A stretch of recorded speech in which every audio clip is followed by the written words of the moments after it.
मेरा नाम है शाहिद इकबाल और मैं हूं host Pakistani American creative show का। आज के एपिसोड में हम आपकी मुलाकात ह्यूस्टन के सबसे पहले पाकिस्तानी डीजे से करवाएंगे। जी हाँ, जब उन्होंने अपनी माँ से कहा कि वो डीजे का काम करेंगे तो आप ही सुनिए कि उनकी अम्मा ने क्या जवाब दिया।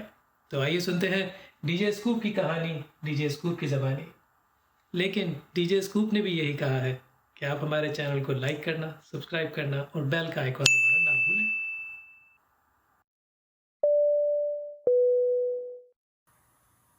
89 में you said कि 88 89 is when you started on the DJing thing. I think 89. 89. तो 89 तक. But like not officially DJing, learning how to DJ, doing like small wedding parties with like just the cassettes. CD players were not even out that time. And then eventually, like in the mid 90s, I was actually doing my mixes on reel-to-reel machine, where we were like cutting commercials for club events and stuff like that. It was all done on reel-to-reel.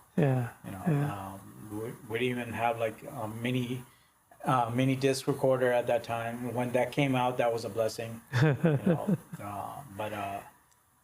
And then you got schooled through your journey at the radio stations. वहाँ से भी तुमको radio station, I got a lot of so the radio station got my name out. That did get my name out and stuff towards like the industry and stuff. With meeting up with like South Asian DJs, it was events like SASA that would help us network with other DJs around the US. So but like I met like Jitin, Jay, Magic Mike, TS Sounds, those were like the big names pulling out CDs. You could pull out a CD in Houston, but it would not go anywhere. But I was still doing live mashups at that time. But when Sunil started bringing down like these guys to Houston, that's when I kind of met them up, or I met them when I was DJing, like either in California and Chicago or like towards New York and stuff. So interesting.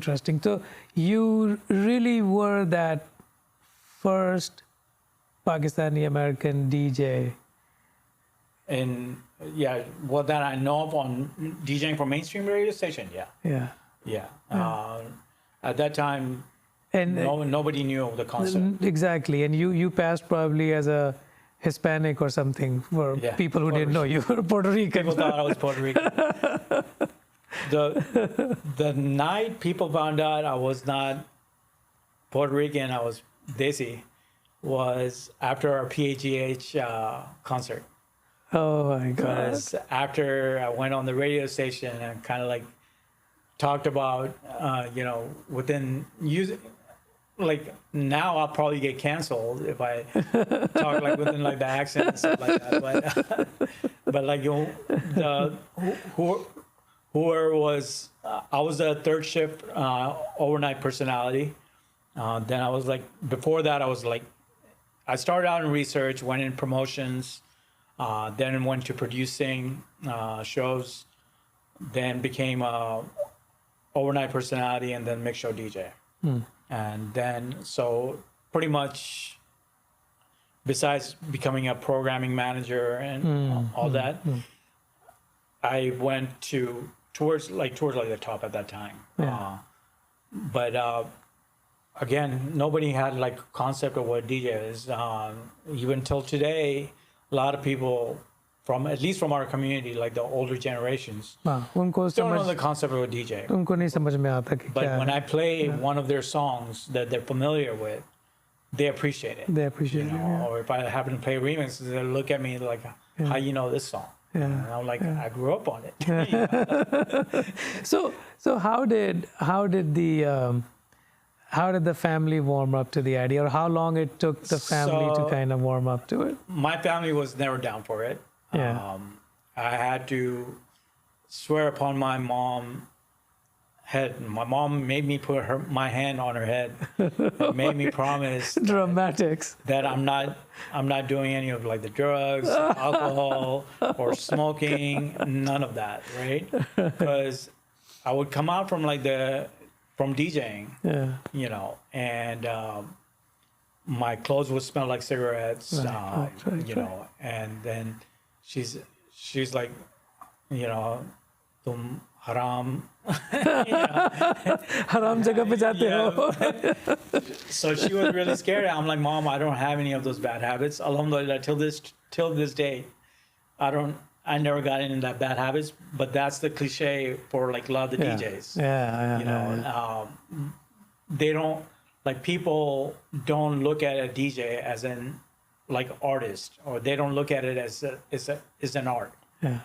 They're like, okay, he's a DJ, partying every night, drinking, smoking, doing drugs, and then when they find out I don't do any of it, not saying that other DJs don't, you know, it's there.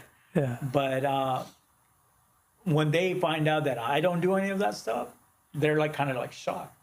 You know, they're like, but you're a DJ. Exactly. Like, yeah, so I play music. Yeah. I don't mix drinks. I mix Exactly. music. Yeah. You entertain audiences, people. Yeah. You know, music is my high. Yeah. Music is your high, and then it's very telling that कि जो भी तुम्हारा घर का माहौल था या तुम्हारी upbringing थी, it played that positive role into it. It is, because my family was very supportive. Yeah. You know, even though they were not fine with it, they were upset when I dropped out, you know, but I had promised them, I don't know when in my future, if I'm still alive, I'm going to go ahead and finish up school. You know, I'm not going to do it for y'all. I'm going to do it for myself. But at this point of time, my gut feeling is further on this. And thank God, like, it's still going for me and stuff. And now I have my degree also, but nobody asked for it. Nobody asked for it. But like my family accepted the fact when they found out that I started DJing for like a lot of doing like community services. So for like any of our Pakistani community events, for our school events, I DJ for like churches, you know, just kindness of my own heart, like paying back to the community. Right. So for me, I don't like charging charitable causes. Right. You know, so when they saw that, so they're like, okay, you're not doing it for just fun, for party reasons, but you're also doing it from like the other side of it as well. So that's when they kind of accepted that. Right. और फिर वो, of course, वो first level was understanding and then acceptance and then supportive, right? Yeah. कि supportive and तुम्हारे पे वो pressure कम हो गया for traditional kind of a career, right? And they never pressure me to join like the family business or nothing like that. It was like, अगर तुम ये कर रहे हो, तो do it at 101%. Right. You know, don't drift away from like doing something else. If you're going to do it at 100%. You give your 100% to it, be in it for. And later down the line, when you feel you're comfortable with it and then you want to try something else to just kind of diversify, go for it. But if you're going to do something, you know, I don't want you to be coming to the store working on weekdays and then weekends you're like, oh, I got to go DJ and stuff like that. Because, you know, you have to have your priorities in one place or another. So for them to kind of accept that, and which is very, very tough in our community, you know, and growing up in that stigma that you have to be a doctor, engineer, you know, it has to be a professional. IT. Any of it, like something like that. Right. But arts was never a concept on it. Right. Know? And let alone be a source of income. Right. Like, I mean, mashallah, like, you know, because of my DJing, I'm able to, you know, get a house. And it was opportunity here also in the U.S. We're really blessed to have a lot of the opportunities. And I think, everyone has that path, and if you stick to that path, you will. Things happen will for succeed, you. Yeah, things happen. But you have to put in the work. You have to put in the work. So coming back to your work, of course, you started with vinyl records.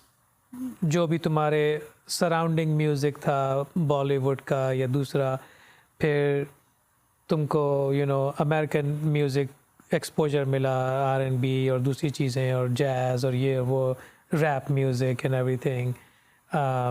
You made through journey, तुम्हारे radio stations का journey था. How evolved you think your music, और were there stages कि तुम 90s में कुछ और play कर रहे थे? Of course you play to the audience, right, but तुम्हारे styles be different रहे in decades में या? So when I started out, I was just playing for myself. Right. I was a closet DJ. No. I didn't know anything about programming music for the crowd or anything like that. You're just playing songs because that's your practice session, right? And during that time, you didn't have any kind of software. You had to listen to the beat in your head. You had to count the tempo, and match the second song. Right. On that. So that's where it kind of made it like artistic. And now you're programming and creating your own style, So originally I grew up on a lot of the Pakistani music, Mohammad Ali Sheikhi, Alamgir, Nazia Hassan, Zoeb Hassan, and then Vital Signs. Vital Signs was later on. Pakistan mein toh, that was that, and then I got introduced to like Michael Jackson's the disco era, like Bee Gees, right. And then a lot of the Bollywood songs, like all the 80s movies, like Kabhi Kabhi, Yarana, and all that. When I came to the US, Vital Signs, Janoon, then I got introduced to Arabic music with Amra Diab, Chef Khalid. Right. That was the mid-90s, late 90s, yeah. And then I think that was a golden era for Bollywood music as well. Around that time, you had like the Khans coming up into the industry and all that. So it kind of like the globalization of music kind of started coming on. At that time, we also got introduced to reggaeton at that time. Reggae was there, but I never knew what reggaeton was, so there was not that many songs. But now, like, you listen to any of the radio, it's so global now, you even hear like a lot of the Desi elements into songs as well. And then a lot of the songs, when they blow up on TikTok or on like Instagram, on social media and stuff, you see like people dancing. They might not know the meaning. They might not know the meaning, but the beat. They're making the trend, So I can be opened up to even play those songs because they have a familiarity to it. The mainstream audience has a familiarity to it. Punjabi MC, when he came out with Mundia Bach Ke Rahi. Yeah. When they got released to the mainstream, this was post 9/11. Right. So the radio station told us not to play it. Right. But then they re-added back when Jay-Z jumped on the beat. Yeah. Right? But that was pretty much the first like Punjabi song to go like in the mainstream media, even though it was like 2-3 years old already. So from just kind of, I think it was just set in time where I was getting introduced to like different style of music, depending on which club that I was DJing at. I was DJing at after hours in downtown, where a lot of the crowd were very diverse. So you had like the Latin crowd, you had the Middle Eastern crowd, you had our Desi crowd, and the American crowd. And they would kind of like request their own music. Absolutely. And, I had it because I had it, the other DJ had it.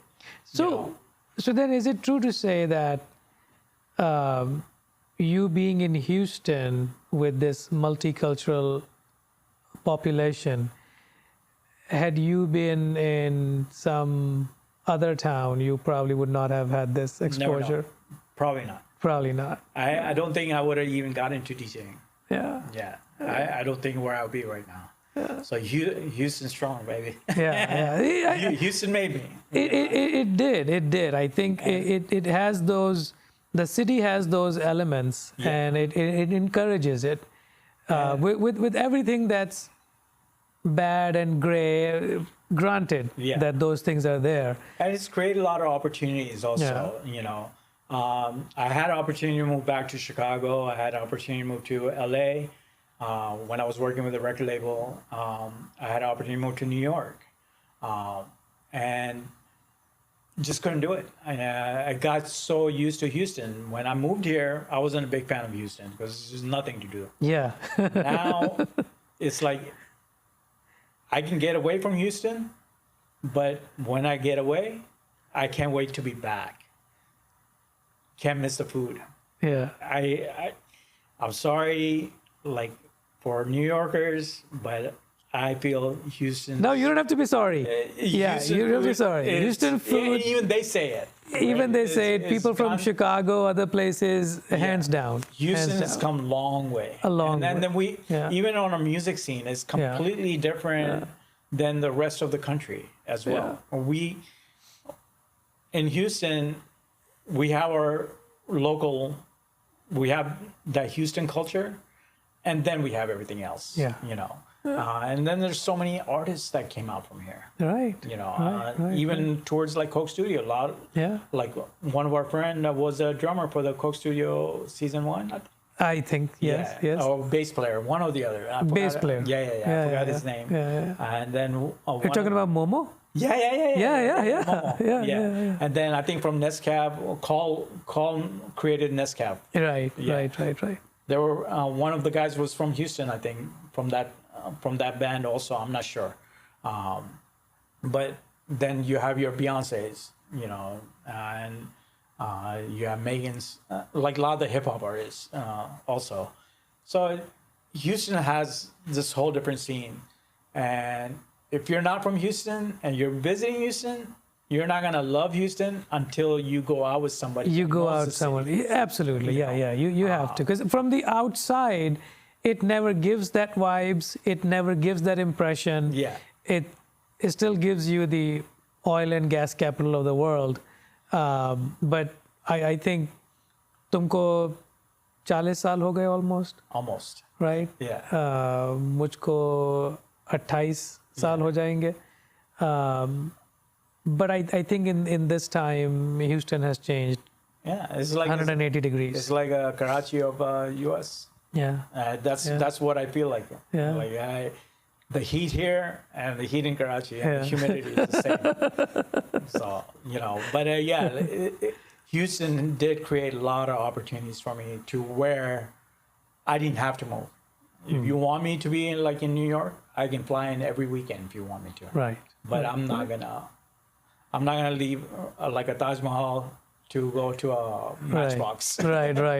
You know, but that sometimes I do think like if I even moved to New York for about a year, I think my career would have been in a whole different level, because obviously New York is like the melting pot for music and entertainment and stuff like that. So, but then, you know, I'm thankful that whatever opportunities that Houston has given me, you know, it's just been a journey for me. And I don't think I could have gotten it anywhere else. Or I think उसी की वजह से तुमने almost सभी कुछ किया, right? Being as a DJ, all kinds of events, all kinds of activities, international, playing in other parts of the world. तो इतना कुछ कर लेने के बाद, what is it that you still haven't done? Shadi. I'm like Salman Khan. I wasn't expecting that answer. I was like, Single and happy man. oh my God, oh my God. That you haven't. Yeah. That you haven't. No, No, I meant musically. और कोई ऐसी चीज है जो तुमको अभी तक करने का मौका नहीं मिला?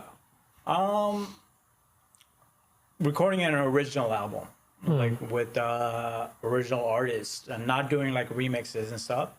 Yes, I have done like, you know, within like my last album with which we were falling under Uzazi Production, which Right. music partner was there and myself. You know, we've had original work in that album, but still haven't had like an entire album that's like towards like original stuff. But now I think that time has passed, because now it's like, before artists bringing out album, it was like a novel, or like reading it was a story. It was a story, right? It was a journey. Like every single track you listen to, it was kind of like a journey process on an album. It wasn't like just one song. You know?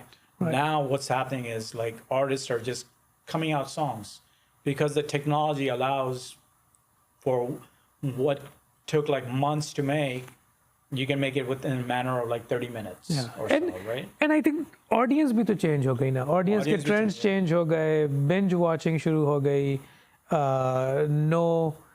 no anticipation for the next episode, very short term memory, short क्या कहते हैं, attention span, and so on and so forth.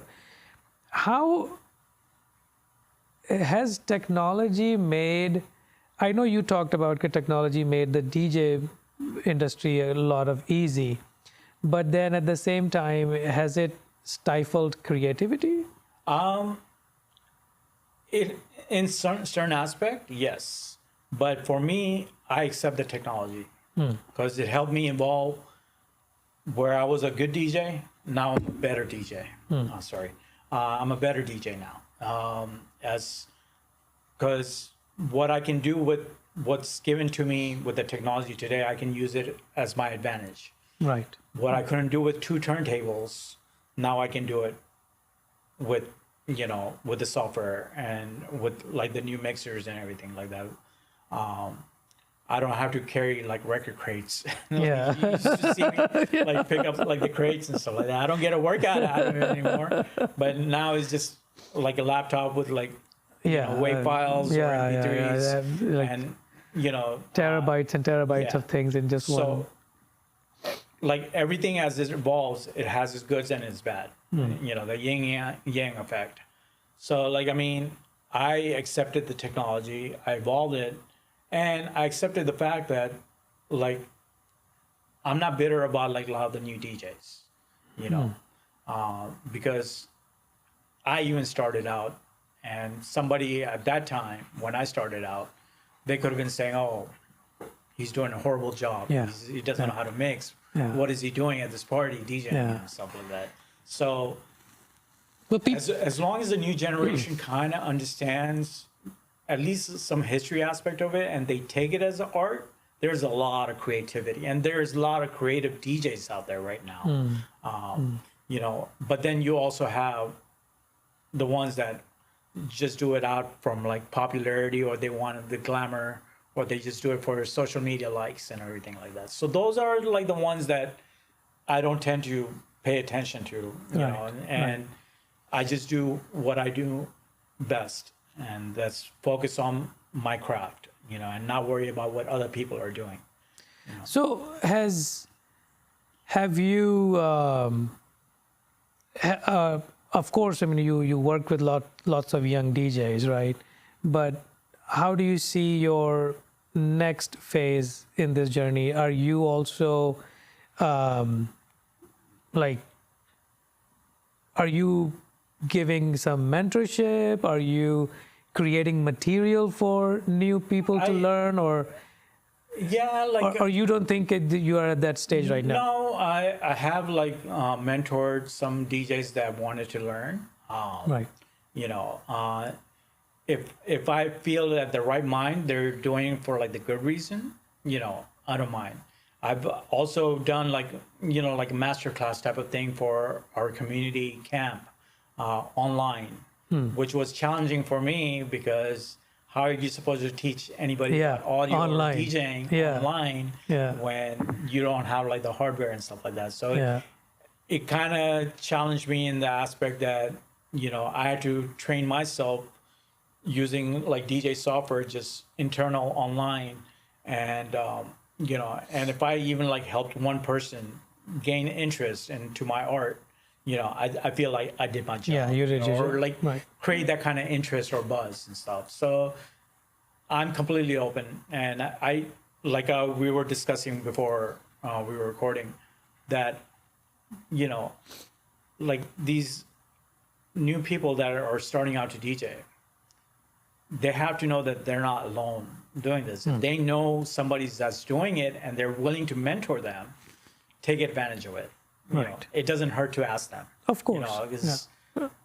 For me, I grew up knowledge being a power, and knowledge should always be shared. It should not be like kind of like kept secret.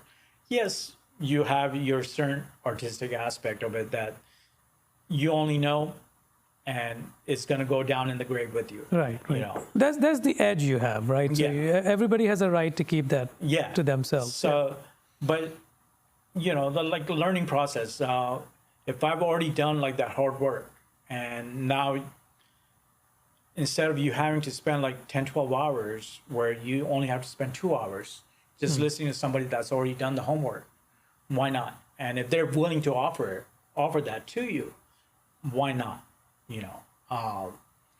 So like I learned it like during like the pandemic, and I'm even prior to that, because I still feel as me a DJ, I haven't paid my dues, and that's going to be like the concept, because there's going to be upcoming DJs that are using the technology to be more creative in the aspect that older DJ might not understand it. So I'm going to ask for their guidance. Hey, how'd you do that? That's pretty interesting, So it's always a learning pattern, and you can't let your ego get on the way. Right. And that's in my opinion, but once you let the ego get in the way, that's the end of your career. You're not going to last pretty long. Yeah, because you yourself have to evolve also, right? So a lot of successes that you had, did the failures kind of made you think twice about what you were doing, or how did you take your failures in this journey? As a learning lesson, But never as no, I would have been better in a 9-to-5 job or a business. The failure actually helped me learn how to get back up. I think in anything, if you've never failed, you need to fail. Yeah. To just kind of get that experience. Yeah, you need to fall up. And you need to dust off and get up. I have had many fails. Like sometimes if I'm DJing, the turntable needle breaks. Okay, what am I gonna do? Get on the mic, try to fix it, whatever. But your failures, I mean, come to think of DJ's failures are in public domain, right? Yeah. You're in front of 100, 200 people, Yeah. So that's a lot of pressure. It becomes a learning lesson. Yeah. It becomes a very learning lesson. Or you're doing a show and you didn't read your audience right and completely bombed the show. Yeah. So you like when you go home, you feel like your career just ended. Yeah. And then how do you get back up? Come back from that. And you have to stay positive that in anything in life, there's going to be ups and downs, So you can't let your feelings get in the way when you're down. You're like, nah. If your gut is telling you, okay, this is not for me, then it's not for you, But if you're really interested, you will make it work. With us DJs, when just like everybody else during the pandemic, everything shut down. Yeah. So how do you adapt? I was fine. Thank God I was fine during the pandemic. It did take a mental strain. You took it quite positively, but you were also telling me that there were a lot of DJs who had a really tough time with this, right? Well, even with me, I had like a tough time, but like I adapted by learning how to stream. I was streaming like a long time before when apps like Ustream came out, but it wasn't like, we were just doing it because there was a new technology. Right. But during the pandemic, when I started streaming, I started streaming on Twitch. So that became a new craft for me to learn. And, now I have another thing to add to my resume that, hey, I can stream. I can do like a virtual DJing at your event. You might have an event in New York. Right. But if you have like the correct type of deal, I can make it work, But during that time, I grew up with having an audience in front of me. Yeah. Now there's nothing. So in the beginning, it's kind of fine, but then it starts taking a mental stress on you. Right. So I found it very easy and to talk about my mental health problem with like a lot of my a lot of the DJs. We had created like a Zoom group that every Tuesday night or Wednesday afternoon, we would have like a lot of like the big artists or like local artists and DJs in the same industry speaking the same lingo to where we can understand. So made it feel like we're not alone. Right. We did have a couple of tragedy in the industry also. So I kind of spoke out about it. At that time, I was already fine. I had already kind of gotten over like the mental aspect of it, but when I spoke out about it, people opened up. People opened up. Yeah. They really hit me up saying, if you need to talk, talk about it. But I was like, but that's the other thing within our community and our culture. That part is they never try to stay. Exactly. Exactly. It's like leave it to God. Least discussed and least resolved, and you kind of move forward from it. Yeah, but yes, you can leave it up to God, but God has given you a mind, right? But at the same time, you have like illnesses and you have all that, Right.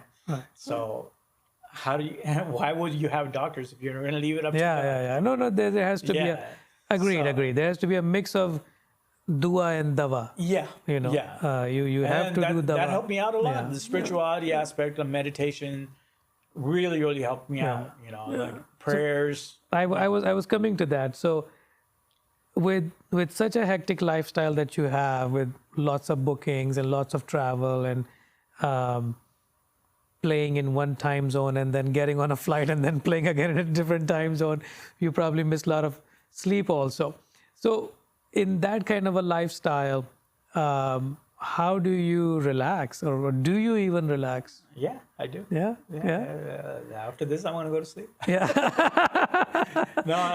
But I think you were telling me that music is your relaxation. It is. It is. Like if I need to kind of like get away, I'll just put on my headphones, play the music that I like. Yeah. Because I'm not playing for like the audience.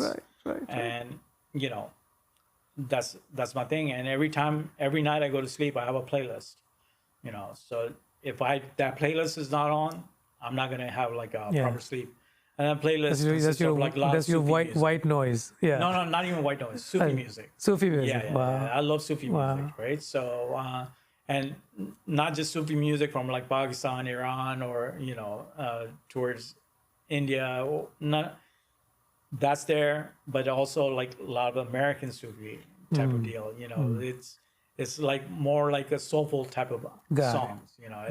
It could be from like Michael Jackson, from Madonna, or something like that. But it just kind of calms your mind. So that's the way I relax. And then surprisingly, the best sleep I get is on the flight. Because my phone is off.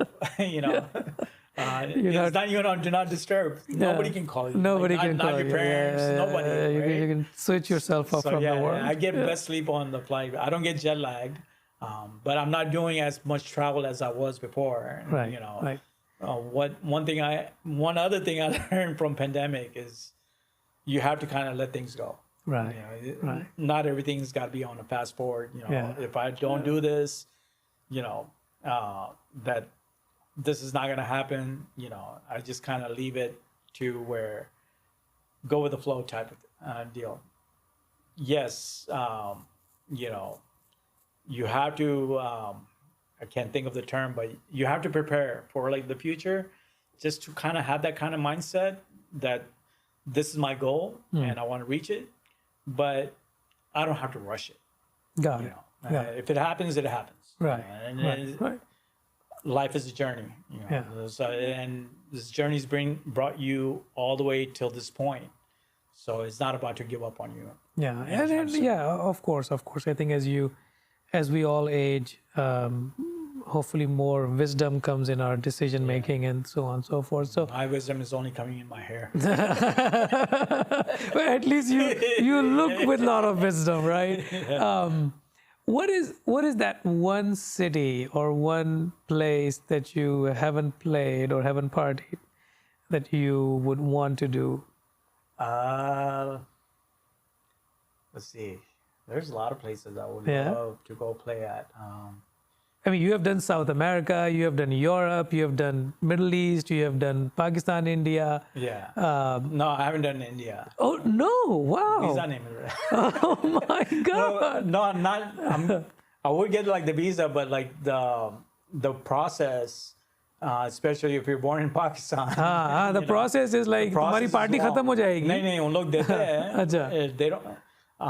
They don't deny like towards like visa, but like, I think I would have a better luck getting Indian visa from Pakistan than like towards US because the process, they have to have your passport for at least like 6 months. I don't know if it's changed now, but from prior, but like, I mean, like 6 months, sometimes I'll get called within like a month. I have to go somewhere else. So I can't give up like passport. India would be one of the places that I would love to play at. I've been to India when I was really young, and I liked it. But it's a different experience when you were young and when you're going there for DJing. And China will be another place, I think. I think so. Yeah, China. What about all these Far East Asian countries like Indonesia, Malaysia, I played in Singapore? I played a long time ago in Indonesia. I think I was there in 2004 or 2005. And then I played in Singapore, which I love. Like Far East, I don't think in Far East countries you can go wrong as like a DJ. Just the respect of the audience, the energy of like the crowd there is like every single song they'll sing to it. Wow. It's an amazing feeling, and it's not like you have to play this same genre of music over there. You can even play like desi stuff because it's such a diverse. It is diverse, right? Yeah. So you can throw in like a couple of Bollywood songs, and they'll know every single word. They'll sing to it and everything, and then Pakistan is very like the events I've done over there. From like weddings is more like towards like mainstream, very international, but like. A lot of like these underground parties I've done is very like deep tech house, things of that sort. Right. So have you made the most favorite spot yet, or you think you have to do some more to decide on? I think I probably have to do more. So, I think it's not where I play, it's the reaction of the audience that brings that energy. Right. So I could play at an event in Houston, and that could be like my greatest crowd. Got it. Like the best crowd I've had when I played in Dubai for Julie Games, and then when I played in Portugal for our community's Diamond Jubilee. Right. Opening and closing ceremony, and just the diversity of the crowd, the energy was very uplifting for me. From all over the world, right? From all over the world. All over the world. And it was just, And it was not just me playing one type of music. I was Yeah. playing music from North Pakistan. I was Yeah, playing songs, like songs that you can never see like me playing. I couldn't see myself playing those songs. That's right. Because I didn't know what like the dole music of Gilgit and Yeah, Chitral and all that stuff. And then the diversity on like the music and just from coming out from like Pakistan was crazy. India is like pretty much like Bollywood, you know. But then I was playing Central Asian songs. I was playing like Russian songs, Tajiki songs, Persian songs. So that was like the true global audience that I had. And it was very challenging for me, but you know, it's just when the crowd gives you so much energy, you can kind of like give it back. And it's the greatest experience. Wonderful. So I just don't feel like, depending on which city, but it's what the energy of the crowd is. You know, It's a different factors. That could be different anywhere. factors, right. So I think you had mentioned that you did collaborate with the DJs in the US, Houston and other places. Have you been collaborating with DJs in other part of the world also? I'm trying to. I have worked with like other guys, but nothing like official. Right. You know, I do have my network with them. So like if I go to Dubai, I know like DJs there. If I happen to go to India one time, I know like network with a lot of DJs where they can give me like the platform to go like play at like one of the venues and things of that sort. So that's really important, like networking. If you can network with other people on the same profession or even like kind of outside, because you never know who you're going to meet. You know? And that's one part of my secret of my success was it's the type of different people that I kind of met to this point on. You know, it was just not on the DJs or the musicians or like the artists, but it was like regular people, like, you know, met like engineers, you know, and kind of found out, okay, their hobby is either in gaming or they're, you know, into music as well. You know? And it just kind of creates that common bond, you know, and that kind of intrigues me because learning about their journey as well, and then you find the compare and contrast as well. So networking is like the biggest key, and I'm glad we had like the opportunities. We had like a lot of the student organizations that were doing events at a national level that allowed us to meet like different DJs from around the country, you know. And now we have like a WhatsApp group and things of that sort. But a lot of these DJs, I know them by name, but I don't know them by face or never met them personally. You know? But they have their way of like kind of like networking, and the generation today is networking all on social media. On social media, yeah. Make that 30-second clip. Yeah. And you're good. One clip, you go viral. You go viral, absolutely. So in that explosion of technology, explosion of different platforms and different mediums and just TikToking or Instagramming or this or that, Snapchatting, where do you see the DJ industry or the DJ, you know, category? Where do you see this will be in the next 10 years? Would it become more, I think it's more computerized? Virtual, and virtually metaverse. You're still gonna have the physical aspect of it. But I think just like everything else, it's gonna evolve into virtual reality. Yeah, that's what. So AI. So there will be an AI of DJs. They already have like AI DJing. Yeah. They already have you could let that robot learn everything about DJ Scoop and. But that's the thing. No matter what computer can do, you know, if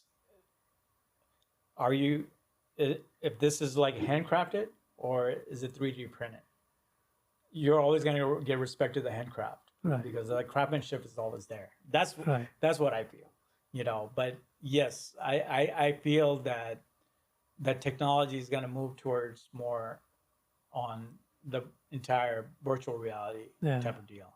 You know, whether they have like entire metaverse, what like Facebook is trying to go for, you know, or what like other companies are doing to have augmented reality, you know. But I think that is going to play like a really like a key role. You know, before I had to download like MP3 music. Right. Now we got services that gives us 30 million songs streaming on platform that is available at a click. At a click. You know, as long Right, as I have right. internet access. Yeah. Yeah. And then I also have an offline locker. You know, I don't own those songs, but the fact that now I don't even have to download MP3s. You know, I can just kind of like go into that library of the music platform, and if it's there, you know, we can do it. It's like how like Tidal, Beat Source is the venue I use, but then there's also SoundCloud. You know, you Right, can pull up right. like the songs from any Right, of those right. deal. No, definitely, definitely. I think the way things are going, it's imaginable to think that 2045, some kid has found some files of DJ Scoop and DJ Dabi and others, and he or she is just, you know, dragging and dropping and mixing with different things. The And new Napster. the new Napster, yeah. For those who don't know what Napster is, There are many it's the people. granddaddy of SoundCloud. So, Yeah, no, I think the explosion in technology has, I think, amazed most of us and also made us question many things, right? We are looking back, I mean, looking over our shoulders every now and then, things getting hacked and devices getting hacked and cybersecurity becoming a, you know, a job industry of itself. So how do you think the third world countries, as you have gone to many of the places, right? The not so advanced nations, how is the DJ environment over there compared to America? it's not there. For some of the places, I mean, if you go in the rural area, Right. it's not there. Right, But I mean, right. there's a music aspect of it, right? So they still have like cultural arts. Like I enjoy live music, you know, more than for me to like play music. Right, That's right, right. already made. So eventually they're gonna evolve also, you know. But you can kind of see it now, like, you know, like a lot of these artists are playing along with like a lot of the DJs, you know, when like I can use an example of like when Ustad Nusrat Fateh Ali Khan worked with what's his name, Peter, I forgot his name. Yeah, But I'm forgetting his kinda name like too. Yeah. brought in like the Qawwali aspect. Yeah, the with East and West. Yeah, East and West yeah, type yeah, of man. So I think that's, you know, kind of see like that. There's a lot of social media influencers are introducing like those cultural art to their social media, you know. So concept of like towards like the DJ as kind of playing aside from them, yes, is there. Right. But in towards that taking the DJ taking over that art, I don't think that's gonna happen. I don't think that's the, yeah. I don't think that's gonna happen. Right. But like AI becoming DJs, Yeah. yes, it's already happening. Yeah, you know? yeah. So And it's an art in itself, right? Yeah. So AI can only do what the humans teach, and then they're kind of constantly self type of learn. But that physical energy coming out from the audience, that's not there. Right. You know, I just feel art is gonna get a little bit replaced by like AI technology, especially like artists like doing like paintings and stuff. But it's not gonna take over it. There's no way it's gonna take over it. It might get digitized by a person that hand drew that certain artwork or actually produced that record, you know. But for them to completely like kind of take over, yeah, maybe if you're very big into NFTs, you know, but even NFTs is an artist creating that. It's a digital artist. Somebody's creating it. it. Yeah. You know. So, did you pick up on any instrument during all this time? Did instruments even attract you, or did you have an interest in that? I was playing the piano a little bit, but lost practice on it. Right. So never kind of like got into it, but understanding a little bit of like the music theory, it's there. My turntable is my instrument. You know, having to be able to do like live remixes on the fly, but understanding the key, melody key for each song to make it sound good. You know, that's you have to have at least some kind of a musical knowledge.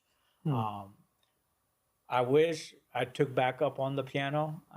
I could still like kind of play some, but I can't harmonize. I can't progress on that. But you know, but I understand like you know the major keys and the rhythms and things of that sort.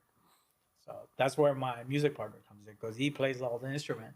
I can hum all the melodies, and he can just recreate it. Create it and make it nice for you. What has been the most, I guess, did competition in the DJ area made you better or sometimes made you worry? No, I don't feel I have competition because like I still treat my art as a hobby.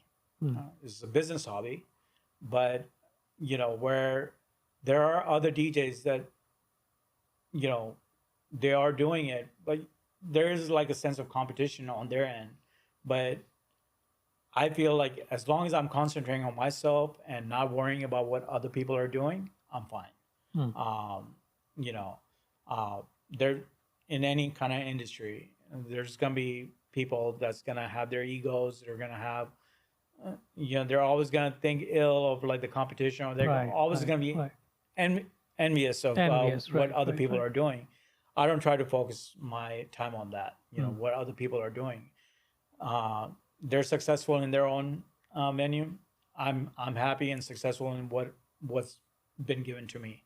You know, so I kind of concentrate on that, and I try to evolve and make myself better. And how can I build myself up? You know, another step and everything. And at the same time, try to help out anybody that needs help. You know? So with the environment, with the technology, with AI, are you not that you wouldn't, but how do you see the next 10 to 20 years playing out for you as the brand that you have established in the last 25 years? Inshallah, if I'm still alive, and if I'm still, I don't know if I'm still not retired or and like the kids are like, oh man, that Uncle G's DJ. You know, I'm still getting it. Like some of like the kids that are getting married, and they're like, they'll call me like Scoop Uncle. You know? They won't call me DJ Scoop. They call me Scoop Uncle. I'm like Scoop Uncle. You know, that's when I feel like my age. But I feel as long as an artist stays relevant and evolves with the times, they never get old. Right. They never get old. But hopefully, like I'm gonna continue on as long as it like lasts me. I don't think I have anything else to offer. You know. No, but I I'll think probably start doing home improvements DIY, or start making ice cream in the or house. musically done DIY, right? Yeah.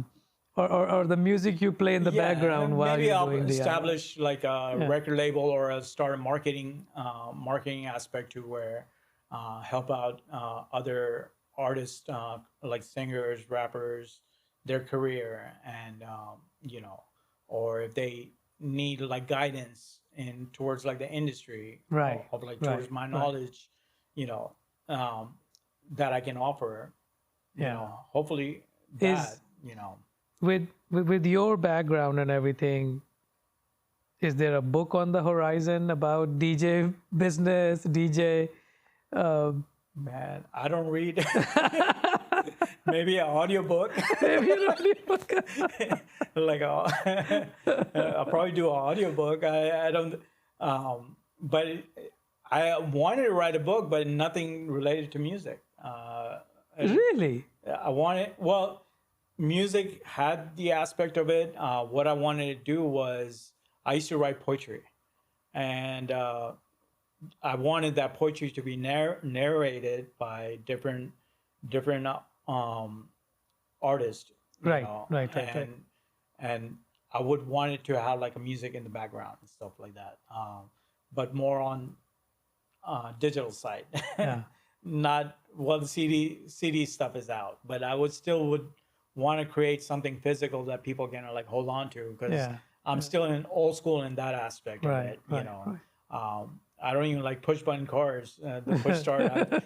I want to crank it with the You key, want to man. crank it up? So I still have that old school aspect of it, but that's always been my goal. And inshallah, you know, if I get like that time, and I'll compile some of my poetries, and then, you know, get like actual like live musicians with like from oud players to flute players to Right, kind of right, right. bring that in. So poetry, And- you bring up the poetry part. So what language you use more comfortable in doing poetry? So I understand a lot of the Urdu poetries, Right, right. you know, within like the ghazals or like towards the Qawwali and stuff. With me, it's in English, but my favorite poets is Rumi, then Ghalib. you Right, know. right. So those are like my favorite poets, but their poetry is inspired like when it's been translated in English for me to kind of understand it. But I know the original is completely different than you have a translation. benefit, no? So you understand the original. In some aspect. Some of it, aspect some of it. aspect Yeah, of yeah. it, I mean, you're not there alien are some to vocabulary it. I don't Of course, understand. of course, of course. But then you have the benefit to at least understand some of it. Yeah. And then you think in a different language. Yeah. Your poetry is in a different language, Yeah, but it's in English. It's inspired by those Yeah, people. yes. Yeah. And even like this project that I want to work on has been inspired by Deepak Chopra. He had done love poems of Rumi, and he had gotten like different artists like Demi Moore, Madonna. A lot of those artists kind of narrated the poetry, and that kind of gave me an idea. I didn't want to kind of plagiarize in the same aspect, but I was kind of like inspired, like, okay, maybe because the Rumi poems, his music is very like, you know, soothing, but towards like my poems, how I'm gonna do the entire background scoring for Right, those type of poems to right. where the words matches the music, you know, and so there are some very dark poems in there, you know, and then there are some very deep, and so like I would have to have like somebody that's like a like an author or like in publishing aspect to kind of here's like all the poems, now you go ahead and compile what you feel that should kind of go, and then create like the music behind it. Got You know, so yeah, that is one of my goals that I do want to achieve in my life, and whenever I get the opportunity, I want to jump on it. Right. So, considering you know, we are almost at the end of August, is your rest of the year getting busier and busier as you come close to the end of the year? Yeah, That's how the normal run of the. So now, like all like the pandemic after the country opened up, Right. a lot of the events that had gotten postponed, they already happened. Are happening, taking place now. Right. But now, a lot of people that were planning their events this year because of economic situation around the world, just not in the U.S., you know, they're kind of scared to do it this year. So Right. they're holding on to their money or their whatever to kind of do it like next year Yeah. sometimes. But like, I don't think the prices are going to come down. I feel that everything, once people know they're getting paid more, they're going to adjust to that towards market rate. They're not going to come down. Yeah. But Yeah. So, but so in more other, events are taking taking place. Yeah. But in other words, more expensive gas prices or general inflation doesn't impact your business that much. It does, and well, gas prices not so much, but labor aspect, finding labor, and then cost of equipment. You know, because a lot of the equipment might come from overseas. You know, and so if there's a trade dispute or there's Supply chain delay, tariffs right, on right. the Tariffs, trade and or, stuff right, like that. right. So that does kind of affect like towards like my business and stuff. Because if I need a piece of gear and I can't find it in the U.S. and I have to order it, I have to wait God knows how long, you know, Yeah. to kind of get that in the supply chain. So once those things start like kind of like selling out, I feel that, you know, everything will kind of balance itself out. But for right now, we are getting a lot of events, but towards what we were doing post-pandemic, where everything was like too aggressive for us, and it was very intimidating. Like it was getting exhausted, the amount of calls I would get and stuff, and then like all of a sudden, again, it kind of just those events were done, and now it's kind of like stabilizing myself, you know. But I'm still good, like, you know, if I'm not doing a private event or if I'm not traveling, I'm still doing my residency, Right, you know, right. at La Pasha and stuff. So that helps out, you know, Good. and that allows me to be more creative and experiment with different types of music, and helps me introduce a lot of the artists also when they send me their music, and if it fits my playlist, what I play over there, then I play it and see like the audience reaction. How do audiences like it? Yeah, yeah. How they like it. And so that I'm still doing is because of the fun hobby. That's like my practice days. Yeah. But yeah, thank God, man, it's getting better, you know. Good. Good. So Good. that's always good. Any I'm sure in your you know, illustrious career, are there any prodigies? Are there more Pakistani Americans coming into DJ world? There's well, from Pakistan, there's a lot of DJs Right. coming up, and they're getting into the mainstream also, and they're what do you call, combining with like a lot of the artists, a lot of the live musicians, you know. So they're bringing their creative with working with other creatives, Right. also. So there's a lot coming up, and there's a lot of like from like even like Pakistani artists that are like in the mainstream EDM, like Krabella. They're huge, you know, and they even like performed on like Coke Studio, and like even artist wise, you know, there's a lot of brown faces that are Yeah. coming up in the scene, Yeah. whether it's in the movies, or it's in the music industry. Right. So I feel that, you know, that diversity is finally getting the respect that we need, and is kind of phasing out that persona that we're always been portrayed.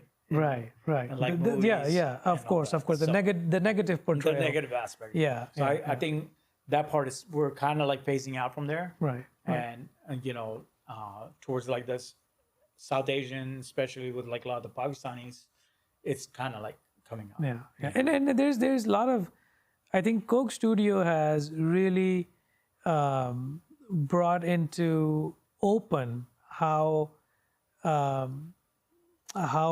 lovingly it is accepted All over the world. all over the world. I mean, people who don't even understand the wordings or the song like to do Google translation on it and understand what it's saying. And on YouTube, they have the translation now. Right. So, right. like, there's a lot of qawwalis or a lot of the folk songs. I don't understand a single word of it. Right. Like Punjabi, I don't understand. Right. Except ki haal chale balle balle. Right. But it kind of helps me follow through like the translation, and these are translations that actually make sense. Yeah. You know, because contextual translation. yeah. Not word by word. Yeah. But like, yes, exactly. Yeah. But you know, like before the translation towards the AI, it was like the song is talking about something when the context in translation in English would be something else. But they're translating it exactly. Yeah, exact word by word. Yeah. Word to word and stuff. Yeah. So that kind of helps me, like, you know, when they do the analogy and then put it in the context, I kind of understand it, and it creates a global audience. Yeah, it creates a global audience and everything. You have, and plus with like social media. Yeah. You know, I'm not a big fan of social media, but I only use it for my advantage as far as promoting my DJing and all that.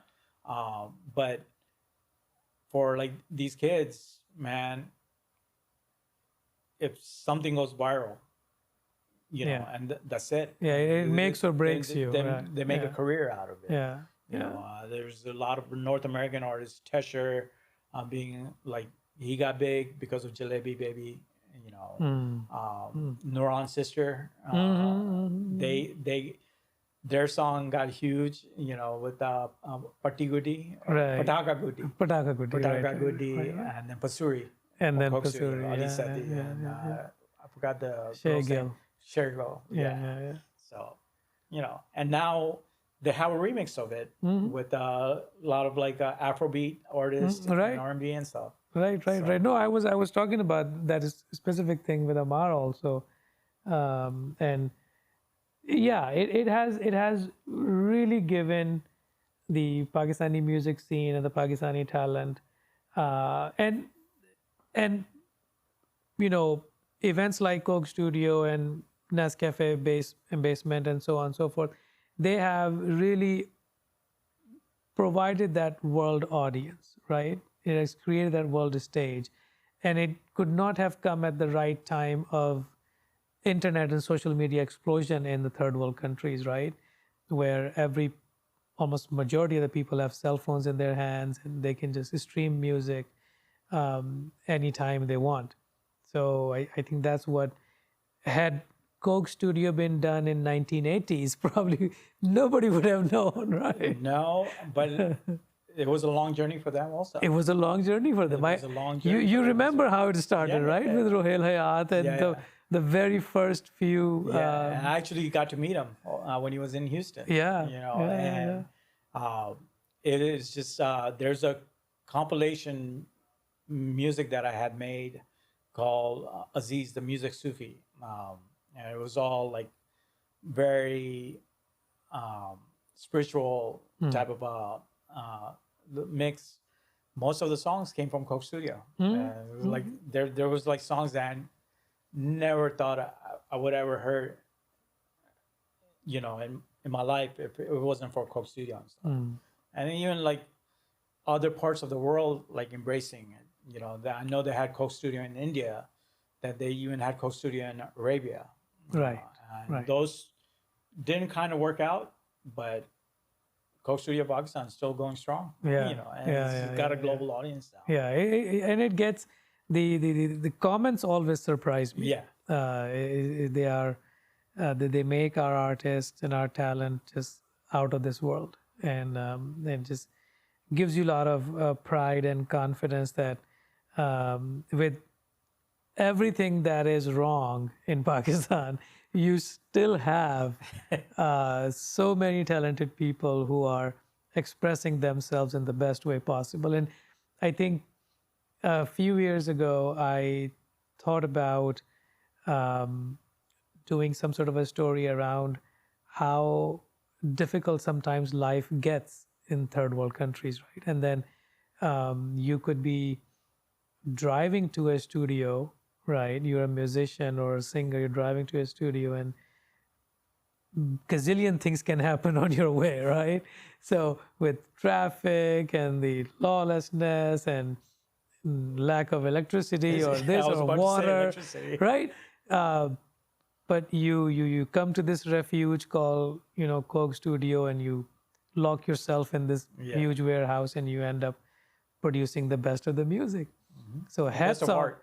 Best of art. Yeah. It's So just not about music anymore. You'll absolutely. see art pieces. You'll see choreographer doing the dances. Yeah. So, yeah. The videos are getting better. The Yeah. choreography is getting better, and they are playing to the tune. Yeah. And with all the chaos going on in any of the third world country, Yeah. Sometimes they're still happy. yeah, it's unimaginable, right? I mean, here we have And the tension. है ना हमारे यहाँ जरा सी flooding हो जाए, so we are like, what the hell? How am I gonna get out of my house? But yeah, no, truly hats off to them. Good. No, I always thought that you had been so close to us in university, and we had been such long-time friends but we still did not know so much about your life. Just if you just count some of the friends, me, Sarah, Ali Bhai, and some of the Faddu, and some of the close friends that we were together back in the late 90s. And I'm so happy and so grateful that we finally got to remember all that. Everyone of us is very successful. Yeah. And we're still continuing that. We're still continuing that, and the diversity of our paths. Yeah. Right. And then I really think that those who will be listening and watching to this, they will be really enjoying it, because we finally got to know our own DJ school, the unplugged version of it, right? And for those that don't know, Shahid Bhai was one of my first friends at U of H. Yeah. Right? I learned how to speak Urdu from you guys.